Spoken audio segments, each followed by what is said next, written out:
You're listening to Running on Empty, The podcast for mums, whether you're doing the afternoon pickup washing the bottles, or folding the laundry, we're glad you're here. because we are all sometimes just getting through the day running on empty. Welcome back to another episode of Running on Empty. This is episode number 4. Welcome. Oh. I'm your host. I just got a bit thrown. I was like, she's going to say her name first.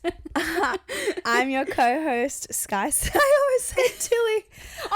When you say it's... what am I saying? When you say running on empty, I'm like, why isn't she saying a bit rogue? No, I know. I accidentally almost said a bit rogue. That's why I paused. Okay, let me start again. Wait, I like that. I think just go from there. Okay. Just tell him your name. She's Sky. Oh, yes. I am... She's got mum brain. I'm your co-host, Sky Sydenham, and I'm here with... Tilly Whitfeld. Today, we are going to talking about... not even talking properly. Today... We've got vodka in our things. It's just hit her really quick. Vodka Red Bulls. Today, we will be talking about villages. What is a village? Who has a village? Where is your village? She's a dictionary. Do we have village? We have village. Well, the village that we were kind of referring to was paid help. But even unpaid help, the lot. All of it. Sometimes my dogs are part of the village. Like, they're the entertainment, you know? Fair. I mean, I feel like as a single mom, you kind of have to build a village even if you don't have a village. You're like building from scratch. Yeah. You need friends to help you out. Like, that's genuinely a village. And like sometimes I thought like, this is so niche, but like my pharmacist, like every time he just knew me, I would go to like... That's really cute. He felt like he was part of the village. Yeah, see, I feel like you collect them along the way. I do agree with that. Also, like having a child before everyone else is just so handy because all your friends want to join the village. They're happy to help. I mean, I even have a neighbor that will like fold my stuff. Like because I have a shared laundry, she'll fold my stuff and put it at the door. She's part of the village. Washing is the like bane of my existence. I can't keep up with it. It's so hard. Is it just me or do you find that as well? It's the one thing, like there's my dirties, there's some cleans. They will never be in the cupboard. I high-key love my laundry. Like really? As soon as it's dry, like I fold it off the line or I'll fold it from out of the dryer. That's a hack. Because if you don't do it then and there, it's not going to get done. But dude, the thing is, this is why we need the village. When Wes naps, I need every damn spare second to work. So when do you therefore do household chores? And I live with my mother, by the way. I don't have it hard. I still do my own washing.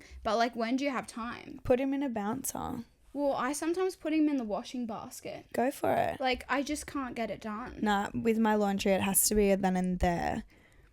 But you seem very organised in life in general.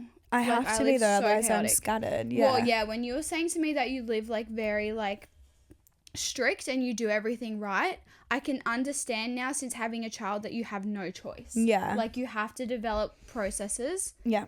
Anyway, we're going off track. That's no, not I think like my village is a routine. Yeah, no, her village is what's your Google Calendar called? Is it called Google Calendar? Yeah, Google Cal. That's part of her village. Google Cal, you're in. I love a Google Cal invite. Yes. Go for a walk. Now you've told I'll me add that. you. Yeah. If you want to go for coffee, I'll add it in the calendar. I need to do that because I just write it in my notes. I'm like, walk at 11:45 Monday. I literally didn't want Bank's dad to forget that he's got tennis, so I go, I'll put it in the Google Cal, and he's just like, that is so good. No, I love my Google Cal. But I actually want to discuss like what's your thoughts on people having completely different motherhood experiences when there's paid help, because obviously like there's your immediate village, but for example we all had babies a bit younger, so our parents aren't fully retired and everything, and they're not ready to be the village yet. Well, I do think it's a complex thing too. Like I felt like at first my mum was taking Banks on a Friday, like pre-daycare, but it made me feel like she's a grandparent. Of course she wants to spend time, but then I always felt like I was like owed her something. Like she kind of just made me feel like, well, I've done this, and I'm like, well, you offered. I could have organized someone else. You know? I don't feel like my mum doesn't make me feel like I owed her, but I feel like while they're still working and doing stuff, I'm like, I feel bad because I'm like, I know you still have your own stuff to do. Yeah. Well, I just think like parents of the parents are complicated. Like I've seen in Northern Beaches mums group being like, oh, my mum wants me to pay her $200 a day to look after my kids. God, mate. And I'm kind of like, fuck, at least I don't deal with that. But no, but that was even like, mum was like, I'm gonna next year I'm gonna take a day off and volunteer. You'll love this. But she's like, I'm gonna take a day off because the Northern Beaches women's shelter really resonated with her. And she was like, I'm going to do a day for them, volunteer. And selfishly, I was like, absolutely no, you will not. Like, I need you to give me that day. Yeah. But she's like, no, I want to do this. Like, I want to give my time. And I'm like, what do you mean? I need you to take support my the cause, doll. Yeah.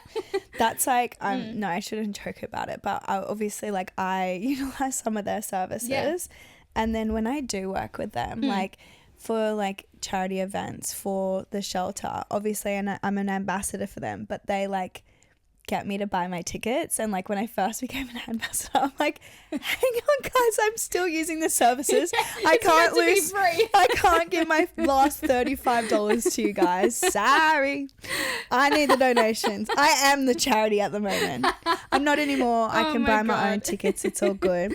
In terms of paid help, listen, I think if you have the privilege to access it, go for it. Like whatever makes your life easier. Parenting is not meant to eat you up inside. It's meant to be, a joyous thing. So if joy is easier to obtain because you get an extra set of hands, go for it. I remember when I was pregnant, I was like, oh my God, I'd love a night nurse so I could sleep through. But, I ended up having Banks and wanting to do it all on my own. And I ended up getting him in a really good routine. He was sleeping through from like 6-7 weeks. So I didn't really need that. But, when I started making money again, I did get a mummy helper so that I could have, like, mind you, I had full custody of my child. So I would, pay someone 3 hours to do bed and bath routine because I think I didn't really experience terrible twos. It was right before he turned 3 to like now he's a little bit gnarly, but like there was a period of time where bedtime routine was really hard. So paying someone one night a week to help me with that while I went and did a dance class just to like be myself, loved. Yeah, I actually agree with that because I think you're paying one thing, like getting help to do work, but then it is actually needing a couple of hours to yourself. Yeah. I actually do agree with that. That's pretty smart. But I know that not everyone has access to it. What I don't like is when people deflect and say, oh, well, they're less of a parent or less of this because they have a nanny, but they have a nanny. Like, I think you're still a parent at the end of the day. Heart. Yeah, I think it's deflecting. I would be jealous of someone like that. I think like, yeah, obviously we all have we carry things differently. Like someone that has 3 kids on their own might find it a breeze because they just bloody love the chaos. But then someone with 1 child even with help might, still find that the load heavy. Yeah, I just think anyone that if you can afford the help, I would be using the help. I see quite a lot of influencers and people using nannies and stuff. And I'm actually watching $1 Million Nannies right now. Is it good? I haven't watched it yet. Like shit reality TV, but that's like my jam. I love shit reality. Shit. Yeah, but I'm just like, if you can afford the help, use the bloody help. I am jealous of people that have the money to do that. But you low-key have a mum hack because you sometimes get the little girls to babysit. Yeah, that's a mummy helper. That's a good way to be able to afford it. A mummy helper is someone that is like end of high school, like year 12, and you're not necessarily like getting them to do daytime things like bath them like bath them, I guess, actually. Yeah. That's and like feed them and stuff. Would be doing and consuming your time. Yeah, it's more stuff that like just I need someone in the house. Yeah. Like it was like when you just want someone around. Yeah, when I did dance, it was after he already went to bed, but my struggle was literally getting him into bed and going to sleep. Like it was a full-blown screaming match. Like he would be throwing a tantrum and he just God. To our nanny, she just would be like, hey, she was really softly spoken. She was only 17 at the time. Aww. And anyway, and it was way more affordable than paying like someone that has their bloody CPR and Like, the other thing is, though, like, my neighbours, I'm so close with them. If anything was to happen, my parents live 5 minutes down the road. It's not like I live in bumfuck nowhere. I don't have anyone to speak to, and I need someone that has, like, working with children to check and, you know, CPR and all of that. Like, for me, I was just like, listen, her mum is my trainer. I know her, trust them. So it worked for us. I think also paying somebody with all those qualifications, if you're around, is not necessary. Like, I understand being, like, parents that are going to the city for a full 8-hour shift. Yeah, you probably, who's taking care of 3 kids, want a nanny that's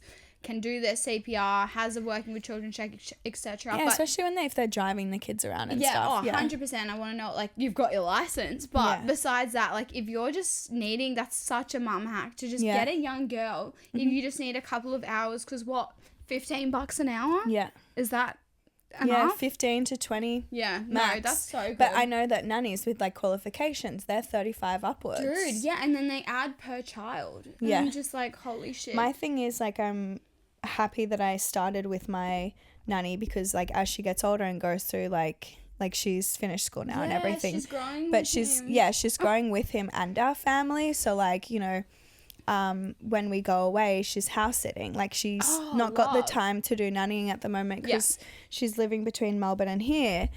But, you know, like, she's kind of gone on the journey with us, you know, because, you know, by the time Banks is in school, I'd love a hand making, like, lunches and stuff, especially when I'm working. Cute. And by the time there's another child, perfect. But also, like, dynamic will be different. Like, I'll have another adult in the house. Like, now that I'm not a single mum, it's a bit different. But I totally also understand that some people just don't have a village, and that's totally fine. Actually, it must be... No, just stuck in my head. I thought your hair was coming out. The village needs to help me get my nails done, but continue. But yeah, like, some people have moved away and decided to have, you know, kids away from their family, away from friends, and don't necessarily have access to a quote-unquote village. But yeah, I think, like, I would never judge someone for paying for help. I mean, I don't know if that's because I have paid for help, but I also, like, pre-Banks, I was always like, oh, I would love to get help. Like, I just think it's the same as how I roll in business. I love to offload things, like tasks. Yes, it's offloading. Just offload the child. Sometimes you've got to, or you're going to go nuts. But even with, like, housework, if you just need someone to come over and help with light housework. I remember, so before I had a nanny, I had a cleaner, and she wasn't necessarily, like, cleaner. She would come help me make the bed because I ruptured my ACL. So she'd come help me make the bed, do the washing, whatever. Yeah. Did a bit of light cleaning. Boom. Bob's your uncle. She'd spend 2 hours at the house once every fortnight or month. Yeah, and I it was that. Great. Tom's not working at the moment, so currently Tom's the help and he's doing the folding and the bed and everything. So love that. Love that. But I actually, think we need to, like, touch on, obviously we have a bit of help, but I posted the other day and I said, here's some things you can do to help your relationship postpartum, because obviously it's feckin' hard on a relationship. Yeah. But literally someone commented, and, like, it was the top comment, and I was a bit thrown. They were like, not everyone has help, like, consider yourself lucky. Most of us can't get out for a date night once a week or whatnot. Why can't date night be in the living room? Well, 100%, like, it could be, but they were like, regardless, I just didn't realise how many people don't actually have help. I never did date nights. When Banks was under 6 months, he was in the pram at date night. Really? Yeah, he would sleep in the pram. Oh my God. We would take him to Saki once a week. I love that. West is not, like, a chill guy. When we're out, like, he's very this was my active. routine. I brought all the bottles and shit out with me. Okay, this is a date night hack? Yeah, okay, date night hack, sure. I bring all the bottles out with me. The pram had a rocket on it, but also I didn't. Yeah, but I also booked a time that was on the night feed, like the pre-bed night feed. So he'd already been bathed in his jammies, and then at dinner, as we arrived, whilst looking at the menu, he's getting his night milky, and then lay him down. Good night. So is napping on the date? It's a date nap. He's done for his sleep. Oh, he's sleeping. Yeah. Oh, Wes sleeps at 9:30 p.m. Yeah. Oh, Joe. And wait, dude, so I posted 9:30. the other day. Yeah. That's a night feed. I know. He's skipped 3 hours already. The other day I was like, why is my child still awake at 10 p.m? And someone comments, it's because he's Samoan. I'm like, first of all, he's Tongan. Second of all, what does that 10 o'clock? do with it? West, get your ass to bed, mate. It's a joke, and he wakes up at 6:20. I mean, 6:20, we're 6:15. Yeah, but if he was sleeping at 7, that'd be fine. Yeah. But my boy's going to bed at the same time as me. Yeah, It's that's actually pretty. a joke. I don't even We've know got to why. put him into sleep camp, Del. Send I him know, over to my Tristan. house. Oh, yeah, I will. Well, speaking of a village, our mum court for today is Mother's Group. Now, Yes. I have very strong thoughts around Mother's Group, but also see the other side. Oh, I'm interested to hear yours. Well, did now. you do Mother's Group? No. Why not? Okay, the reason I didn't do Mother's Group is because two reasons. One is very wanky. First of all, because I was posting a lot on social media and I would receive a lot of messages saying, hey, can you come to our Mother's Group? Can you come to our play group? That's weird. Yeah, and I felt really uncomfortable. That's really weird. I get a lot of messages that are like, Sorry. hey, I'd love to hang out. You're being weird. Well, this is what I thought. Like, if it was just me, like, yeah, I kind of understand. But If I there's a found out one of child- my girlfriends was messaging a random person online that they didn't know saying, come to my Yes. Mother's Group, I would say, girl, we're going for a coffee and a quick sprint. You need mental health fitness. Yeah, it's weird, isn't it? No, I find it really, Listen, like, it's very I kind. feel bad but- because obviously they feel connected to you because you're posting yeah, but online. that's a the parasocial relationship. Yeah. And, like, I just personally would never do that. Anyway, but that was the first reason I didn't go to Mother's Group. The second reason is because at the start, I was just having such a rough time. And I was worried about comparison games. So I had a friend who went to Mother's Group and she'd come back and she's like, oh, all these mums' kids. I'm actually drunk from these vodka sodas right now because I don't drink anymore. She was like, I will go to Mother's Group and they're like, oh, my child's doing this, and she's like, my kid's not doing that. And then when I'd post social media videos and someone would be like, hey, I'd be like, yay, West is holding his head, and they'd be like, I had my child a day before yours and they're not holding their head, and I didn't want to get stuck into that trap. No. So I was like, I'll just have no mum friends. It's all right. I have Listen, 3 and that's all right. Mine was kind of shallow. I was like, I've already got my girlfriends. I don't need any more. Like, I just didn't gel with people at the birthing classes and stuff. So I thought, there's no bloody way I'm doing Mother's Group. And mine was strictly because I don't like comparison culture. I think it is like... Is that what it's called? Well, I just made that up. Okay, I love it.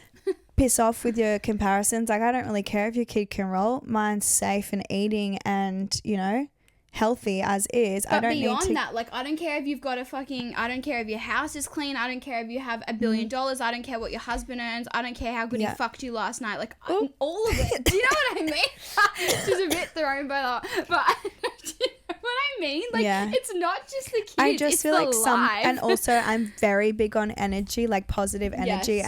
And, like... No offense to some people, but their negative energy can be a bit of a drag. Energy drawers. Because I feel like also Mother's Group can be a way of therapy for some people. So again, that can be really positive for you if you do feel lonely and you do feel like you don't have a village. But I'm sorry, you're already carrying a lot postpartum. I cannot sit there and have someone crying because it's getting too much. Do they do that? Some people would crack it, yeah, because they'd feel like they're your safe space. Yeah, no, I feel like also, this is really bad, but when I was at, like, the health center, I was like, hey, sorry, what's the demographic of the mothers? And they said mostly, like, 34 to 38. And I was, for my particular Mother's Group, and I was like, at the time, I was like, I'm 25. I can't even relate. That's why my sister didn't do Mother's Group. Well, exactly. Your sister's like 20. Yeah. Well, I mean, honestly, they all have very different lives. They own houses. Their partners are on massive salaries. They can afford nannies. I'm just going to sit there and go home feeling shit about myself because I'm like, oh, cute, me and my accident. I did find it really intense. Like, my dad's mate had a baby as well. And I was like, there's no way we're going to be in the same Mother's Group. Like, there's no way. I'm sorry, but no. Yeah, no. I already had my girlfriends. Like, some were just, like, living in Queensland and I was in Sydney. Yeah. I'm happy to chat online. I'd rather chat online than have to do myself up to get out of the house someday. So that suited me. Yeah, so we're not like a no Mother's Group shit. We're just like no for us. I just think no for me. Yeah, If you don't have anyone to chat about baby stuff, you're not really on TikTok or, you know, places where there are like community vibes for new parenting, motherhood, I think go for it. You know, maybe you didn't do mother's group the first time, but you're having a second child and you want to connect with people that are also, you know, juggling baby number 2, then yes, I think that would be also an option to do. Yeah, maybe I'd consider for baby number 2. Yeah, but just for me, I've got my girls. I mean, I have a girlfriend from school. Yeah, you have a really good girlfriend group. I've got many as well, you know, I've got different groups from like, you know, sports and stuff growing up, but I've got a girlfriend from school who with her first daughter, she did mother's group and they still go out for dinners and stuff and mum's nights out. Yeah, she got a really good mother's group. So, and also my other girlfriend formed her own mother's group with other chicks that were the same age. Okay, I love that knew each other from growing up. Like you can form your own, but yeah, I just think with the ones, you know, appointed by your obstetrician or like that's hospital. what mine was. Yeah, that's what mine was too. No, and do you know what? When I had our first scheduled call, they were like, "Hey, you weren't on the call," and I was like, They didn't follow me up. I was meant to go to the like young mums. Yeah, that's what my sister was gonna do. I was meant to go to that, and they didn't call me. Do you know, it's so weird. I never got offered that because I was 25 when I had Banks. It ends at 25. I was 25. Yeah, 25 is the cutoff. Yeah, I was 25 when I had Banks. So they probably didn't encourage it because it's like younger than well then I just didn't do mother's group because I was like, there's no way my dad's mate who's 54, his wife and I are going to. That's Like I think you can bond over your child, but it's just so different. Like my body's gonna heal differently to hers, and her like lifestyle is gonna be so different to mine. Like. Yeah, it's just it sends you a bit insane. We're in different like yes, okay, cool, we're mums, but like you've just put us in the same fucking bucket. Yeah, because we've had a bloody baby. Yeah, I'm with that. Yeah, I think it's a no from me. I've been traveling a lot lately, so it's made me think about all my mum hacks in terms of traveling. You're going away soon, so I thought I might share it with you. So obviously most of Banks, actually all of Banks' travel life in terms of international and domestic travel, it's just been the two of us. So I thought I'd share some baby travel hacks and toddler/child travel hacks. So my first one, how I would travel with Banks on my own was I had an old bugaboo. I got it off Marketplace. It wasn't new, so I didn't really respect it as much as, you know, other people probably respect their bugaboos. The pram? Yeah. Oh, yeah, the $1 million pram. So it's free to check a pram in. I never got a travel pram. So what I would do is I'd check the pram in straight away. So done. That's gone. Don't have to deal with it until we get there. Free check-in. Oh, can I do that with a car seat? Yeah. Okay, I'll be doing that on Wednesday. Oversized. You just walk straight there and also look a little bit lost, so they help you. It's free? Yeah. What if I got a pram and a car seat? Yeah. Baby, like you can take a nappy. Item and I'm the other? Like, am I going to have to pay because there's two? Or no. Okay, no, you can take car seat, porta cot, baby seat. Oh, God, I'll bring And you can also have your nappy bag and it doesn't count as a bag, big personal item. No way. Yeah. And I can have my nappy bag and my check-in. Yeah. I need to know all this. Yeah. Perfect. So what I would do is I had my carry-on, like wheelie bag, and I put the nappy bag on that. So that I didn't have to carry the nappy bag. Yeah. Banks in the carry-on. Now, I was like a strong bitch. Like, I was determined to have him in that until he was about 18 months. So, I used the carrier at the airport only. Like, when he got big, I definitely didn't. But at the airport. So that even when we were, like, sitting down waiting, he was sat on my lap and wasn't going to crawl away on the floor because gross. Yeah. So, yes, always traveled with the carrier. Love. And you can do it. Like, if I can do it, you can do it too. Yeah, we did west to Thailand, 2 flights each way at 2 months. Yeah, but I mean, a little baby is so much lighter. Yeah, way easier. Yeah, I'm also like heavyweight. Yeah. Obviously, every kid is different weights, and I got a skinny little lanky boy, so it's a bit different. But yeah, carrier is a must. Then when he got older, so this is after 2, I think for international, it's like same for domestic. But anyway, I then would make him straddle the the carry-on bag, wheelie bag, and yeah, that's so and then smart. I would also wear a backpack as his check-in. Okay. So carry-on. So you're doubling So up. we had a carry-on each because I think after 2 is when you pay for them, or after 3, whenever it is when you have to pay for them. So all his stuff was in a backpack, all my stuff was in the luggage, and he rode the check-in bag. That's genius. Yeah. I love. That's super smart. But you know, you can buy like ride-on luggage for the kids, but I just thought minimal packing, easier to manage. Yeah. Like even like I just didn't check in anything because then once you're in the country of destination, origin or destination, you've just got so much crap to lug around when you like go from the taxi to there. Like if you're not in a hotel where they're taking your bags for you, like you got to grab that shit yourself. Yeah, no, that's actually really good. I'm going to implement all those Yeah. next week. I actually will hit you with my travel hacks then. Go. Okay, so first one, this is a bit crazy, but I was really scared of Wes getting sick. I'm not worried now, like, if you get sick, whatever. But when he was 2 months going to Thailand, I was like, this is risque. They're not even fully vaxxed. So I did a lot of research. 2 things you can do. Firstly, when you're traveling through the airport, carry out what you said, but breastfeed when you're in the lines if you can, or just bottle feed, and then have them covered. I know people are really crazy on that. They're like, oh, they can choke, whatever. I always fed with him covered. Yeah, no, same. But that's so when I went through the massive lines, like immigration and everything, what I did, I just chucked him straight on the boob. And when they'd be like, can we see the baby? Yep, look up. And then in those massive crowds, I felt he was safe because he was feeding. And because you're like neck and neck when you're in those bloody lines to get on the plane. So that was my first hack. Then when you're actually on the plane, this is psycho and like you really don't need to do this. But there's online you can get like, they're not diffusers, but basically they're like air purifiers. Yeah. They're portable ones and they do around like 6 meters around you. So if you're really, really stressed, you can bring a portable air purifier and you can bring it on the plane. I would do that without kids. Really? Yeah, just to avoid getting sick. Yeah, I always alcohol wipe my seat and like so do I. the handles. Bring a full packet of nappy wipes on that plane. I don't know. I've never walked past a seat whilst an air hostess is cleaning and seen them disinfect. No, even in the bathroom too, the bathroom door.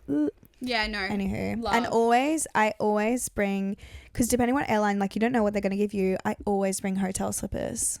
Do not walk around the airplane with just socks on. Wait, I've never even thought to walk around with my socks on. Oh, people do it. Take their shoes off. Ugh. Yeah. Ugh. Especially for long haul flights. Nah, yuck. I don't want to see your toes. So much. No, I don't want to see your toes, but the bacteria, bro. Yeah, no. And also, like, on that with mum rage, just people being sick, don't go out. Why is people going, like, genuinely there was someone on my flight that looked like she was in the waiting lounge to heaven. She was so sick. I'm like, how are you allowed to board this plane? Her cough genuinely could have killed my child. Like, don't you reckon? No, And now everywhere I go when there's sick people, I'm like, it's actually low-key inconsiderate. It's disrespectful, to other people. Unless, okay, obviously. I think it's gotten much better since COVID. Yeah, no, 100%. People are more considerate. But, like, I genuinely don't understand. Old people and babies can get so sick. Yeah. Why are you going to places fully diseased? Yeah, no, I totally agree. Yeah, anyway, what's your mum rage? Mum rage, well, we've had Bank's birthday, which was, he did a daycare party. It's actually a new rage fully unlocked for me. Okay. So you have to pay per person, right? Yeah. Per child. But I was getting the RSVP back of people saying, hi, blah, blah, from Bank's class is coming along with their sibling. And I was kind of like, no. I didn't invite the sibling. No. So you're not paying for the sibling. Yeah, and I sat on it for a bit and I kind of was like, okay. I ended up saying, hey, blah, blah. Yep, awesome. Of course their brother or sister can come. Just make sure you check them in first. Perfect. They just won't be able to go with the party host because it's like, be so for real. No, 100%. And they want to dump that child, don't they? They want to just dump and go shopping. Yep. Yeah. One of the texts said, oh, otherwise I can figure out something else for them to do. Yeah, you can.